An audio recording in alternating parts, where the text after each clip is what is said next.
All right, this week we'll be talking about verb tenses, and verb tenses are either past tense, present tense, or future tense. Today we're going to be talking about past tense. So what is past tense? Well, you guessed it, it happens in the past. It's not happening now, it's not happening in the future. It has already happened. Most verbs show past tense by adding ed. For example, Karen cooked dinner. She cooked it maybe last night. So the verb cook, gets an ed on the end of it. Well, what about verbs that end in an e? Well, then you just add the d. You don't need to add an ed, otherwise you'd have two e's and a d on the end, and it would be confusing, and you would be like, what? So just add a d. Karen joked with her brother. The verb joke is just spelled J-O-K-E. So when I make it past tense, all I do is add a D to the end of it.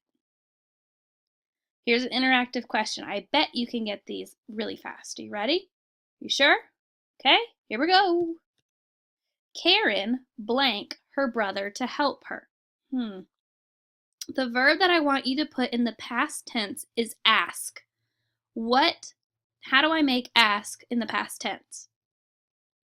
I need to add either an ed or a d. Which do you think? If you said ed, you're exactly right.